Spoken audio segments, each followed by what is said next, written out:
Nous allons commencer la série sur Joseph dans cette vidéo. Les frères de Joseph le détestaient à cause des rêves qu'il faisait. Dans Genèse 37, 2 à 11, voici la postérité de Jacob. Joseph, âgé de 17 ans, faisait paître le troupeau avec ses frères. Cet enfant était auprès des fils de Bila et des fils de Zilpa, femme de son père. Et Joseph rapportait à leur père les mauvais propos. Israël aimait Joseph plus que tous ses autres fils parce qu'il l'avait eu dans sa vieillesse. Il lui fit une tunique de plusieurs couleurs. Ses frères virent que leur père l'aimait plus qu'eux tous et le prirent en haine. Ils ne pouvaient lui parler avec amitié. Joseph eut un songe et le raconta à ses frères, qui le haïrent encore davantage. Il leur dit: « Écoutez donc ce songe que j'ai eu. Nous étions alliés des herbes au milieu des champs. Et voici, ma gerbe se leva et se tint debout, et vos herbes l'entourèrent et se prosternèrent devant elle. » Ses frères lui dirent: « Est-ce que tu régneras sur nous? Est-ce que tu nous gouverneras? » Et ils le haïrent encore davantage à cause de ses songes et à cause de ses paroles. Il eut encore un autre songe, et il le raconta à ses frères.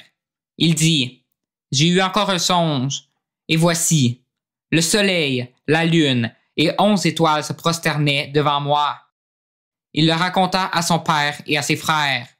Son père le réprimanda et lui dit: « Que signifie ce songe que tu as eu? Faut-il que nous venions, moi, ta mère et tes frères, nous prosterner en terre devant toi? » Ses frères eurent de l'envie contre lui, mais son père garda le souvenir de ces choses. Ensuite, Israël envoya Joseph vers ses frères pour savoir s'ils vont bien et si le troupeau est en bon état.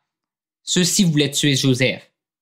Dans Genèse 37, 12 à 22, les frères de Joseph étant allés à Sichem pour faire paître le troupeau de leur père, Israël dit à Joseph: « Tes frères ne font-ils pas paître le troupeau à Sichem?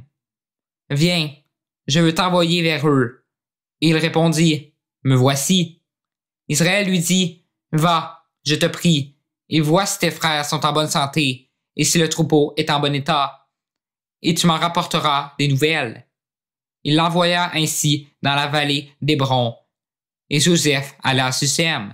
Un homme le rencontra, comme il errait dans les champs.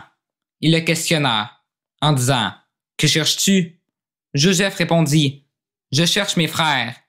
Dis-moi, je te prie, où ils font paître leur troupeau. » Et l'homme dit: « Ils sont partis d'ici, quand je les ai entendus dire: Allons à Dothan. » Joseph alla après ses frères, et il les trouva à Dothan. Ils le virent de loin, et avant qu'il fût près d'eux, ils complotèrent de le faire mourir. Ils se dirent l'un à l'autre: « Voici le faiseur de songes qui arrive. Venez maintenant, tuons-le, et jetons-le dans une des citernes. Nous dirons qu'une bête féroce l'a dévoré, et nous verrons ce que deviendront ses songes. » Ruben entendit cela, et il le délivra de leurs mains. Il dit: « Ne lui ôtons pas la vie. » Ruben leur dit: « Ne répandez point de sang. Jetez-le dans cette citerne qui est au désert, et ne mettez pas la main sur lui. » Il avait dessein de le délivrer de leurs mains, pour le faire retourner vers son père. Donc Ruben voulait délivrer Joseph par la suite. Les frères de Joseph l'ont vendu à la place de le tuer. Dans Genèse 37, 23-28, lorsque Joseph fut arrivé auprès de ses frères, ils le dépouillèrent de sa tunique, de la tunique de plusieurs couleurs qu'il avait sur lui. Ils le prirent et le jetèrent dans la citerne. Cette citerne était vide. Il n'y avait point d'eau. Ils s'assirent ensuite pour manger. Ayant levé les yeux, ils virent une caravane d'Ismaélites venant de Galaad. Les chameaux étaient chargés d'aromates, de baume et de myrrhe qu'ils transportaient en Égypte. Alors Juda dit à ses frères: « Que gagnerons-nous à tuer notre frère et à casser son sang? Venez, vendons-le aux Ismaélites, et ne mettons pas la main sur lui, car il est notre frère, notre chair. » Et ses frères l'écoutèrent. Au passage des marchands madianites, ils tirèrent et firent remonter Joseph hors de la citerne.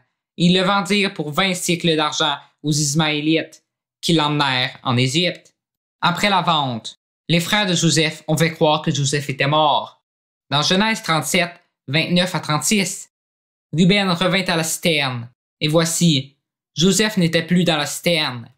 Il déchira ses vêtements, retourna vers ses frères, et dit, « L'enfant n'y est plus, et moi, où irai-je? » Ils prirent alors la tunique de Joseph, et ayant tué un bouc, ils plongèrent la tunique dans le sang. Ils envoyèrent à leur père la tunique de plusieurs couleurs, en lui faisant dire, « Voici ce que nous avons trouvé. Reconnais si c'est la tunique de ton fils ou non. » Jacob la reconnut et dit, « C'est la tunique de mon fils. Une bête féroce l'a dévorée. Joseph a été mis en pièces. » Il déchira ses vêtements. Il mit un sac sur ses reins. Et il porta longtemps le deuil de son fils. Tous ses fils et toutes ses filles vinrent pour le consoler. Mais il ne voulut recevoir aucune consolation. Il disait, « C'est en pleurant que je descendrai vers mon fils au séjour des morts. » Et il pleurait son fils. Les Madianites le vendirent en Égypte à Potiphar, officier de Pharaon, chef des gardes. Nous allons continuer la série le mois prochain.